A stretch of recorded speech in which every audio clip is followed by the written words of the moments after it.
Hey, Rose. What's up with being out until this late? What are you thinking? Remember I mentioned it this morning. There's a dinner meeting with clients, so I'd be late. I'm not just out having fun. Yeah, right. Are you trying to fool me with such an obvious lie? It's not a lie. Seriously, you're just a parasite living off my family. Yet you don't even bother to cook dinner and stay out until late. Who do you think you are? As punishment, bring me some fancy bottles of wine. Punishment? Yep. Even though you're as thick-headed as they come, you're still my brother's wife. Mom and I reluctantly accepted you into our home, you know. But you don't even fulfill the basic duty of making dinner as a wife. On top of that, lying and staying out late. You're practically a freeloader. Someone like that deserves to be punished. I didn't choose to live with you guys, you know. I actually wanted to live alone with Brad. That's an excuse. Since you can't stand on your own 2 feet, you're living off Mom and Dad's pension. You lazy bum. I am working. You're the one who's not. It's okay to fail at job hunting, but you've given up finding a job altogether. You spend all day eating snacks at home, right? Isn't that the definition of a freeloader? Ugh, you piss me off. I'm telling Mom. Go ahead. Do as you wish. Rose, I heard everything from Faye. Don't you think that was a bit rude? You mean her? No, not her. You were rude. But you don't have to answer. I got it from your response. You're despicable. I ended up making dinner because you bailed. Making your mother-in-law do housework? What a terrible in-law you are. I have a job and social commitments at work. So sometimes I come home late and can't cook dinner every day. We talked about this when we decided to live together, right? No matter what, as a wife, shouldn't you strive to be back home by dinner time for the family's sake? Even George and Brad complain if it's not your cooking. That's because your cooking is awful. Hush! Stop insulting me and Faye. Have you forgotten that you're basically living off us in this house? Living off you? I pay rent, don't I? I also contribute to groceries and utilities. So what? Excuse me? You're able to live with us only with our permission. Don't act all high and mighty about paying rent when you're only paying half. And then not even doing housework and gallivanting around till midnight. Who do you imagine yourself to be?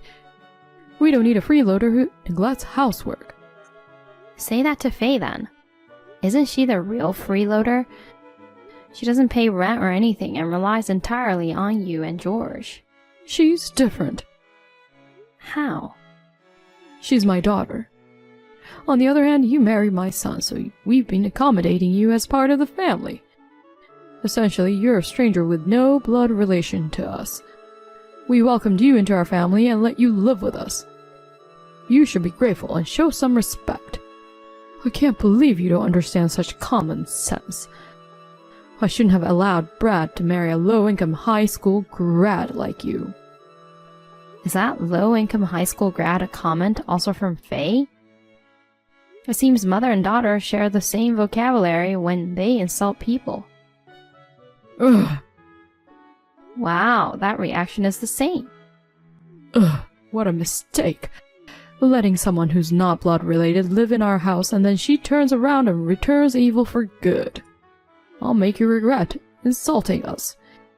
Even if you cry and beg on your knees, I won't forgive you. No problem. Good luck with that. Hey, Rose. So are you gonna be late coming home again today? Yeah. Work's crazy right now, so I'll be coming back close to midnight for a while. Why do you ask? Oh, nothing. And just so you know, we're ordering pizza for dinner. We'll hit you up for the bill later. What the heck?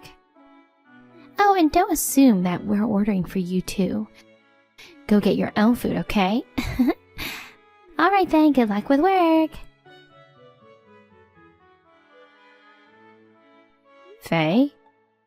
Or Anna, it doesn't matter which one. What on earth is this about? Oh, you're back, huh? Isn't it fabulous? The sight of your belongings scattered in the yard. That shattered mirror of the wardrobe. It made such a lovely sound. It really did. You're a parasite, but you had all that expensive stuff. It really got on my nerves. It felt amazing smashing everything. So it was you two who messed up my stuff. Obviously. We discussed it and decided together. We don't need a useless low-income high school grad like you in our house. We wanted to get rid of you ASAP, you know. Oh, by the way, the receipt for the pizza delivery is in the dresser drawer.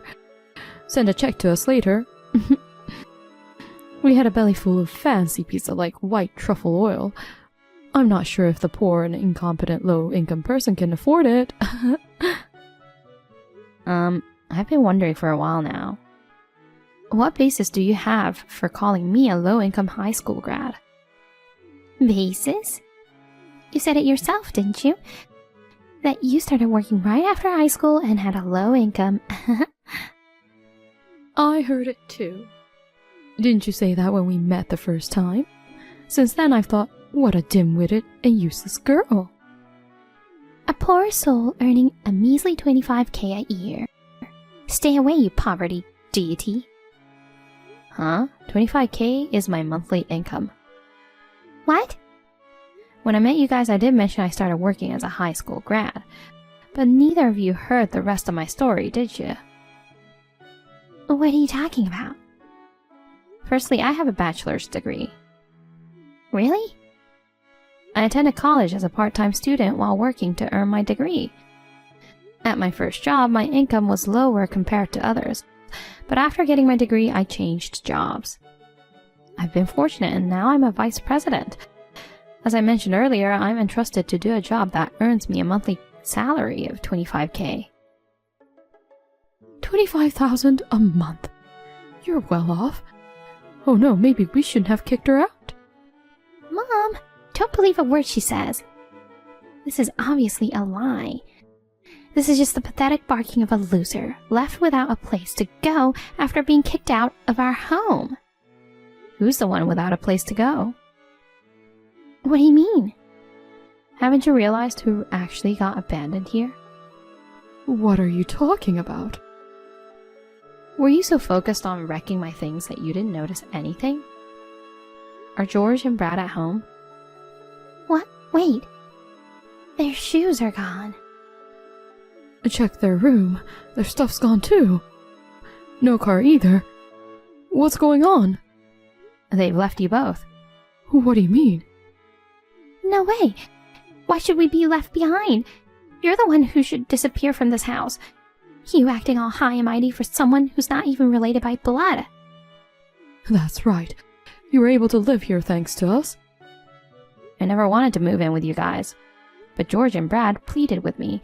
They asked me for help to get away from you guys. Faye, who wastes money like water despite being unemployed.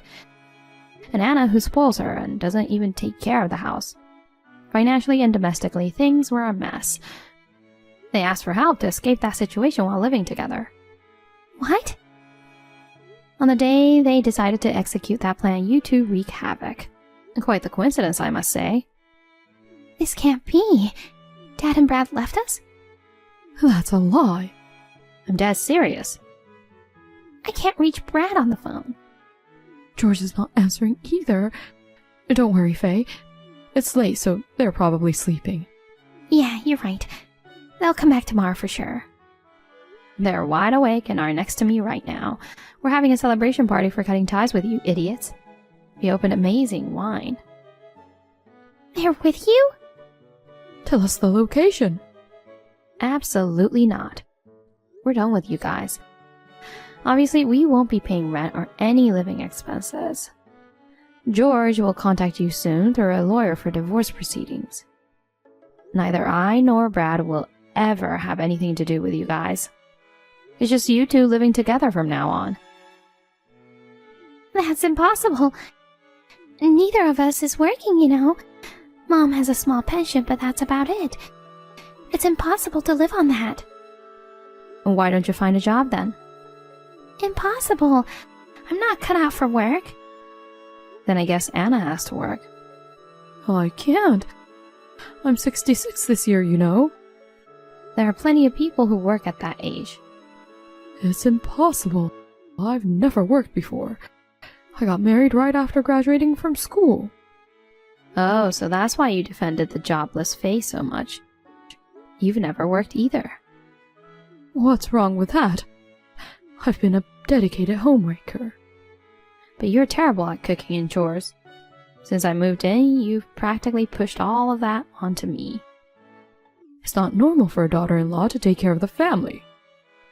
Well, let's drop that conversation. Figure out what to do next between the two of you.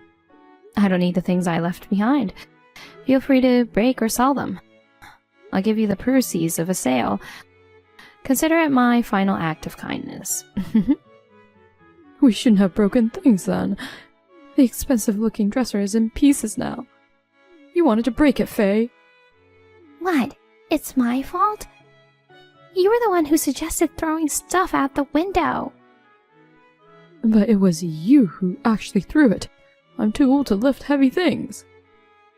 You told me to do it. Blaming me for everything is just plain awful.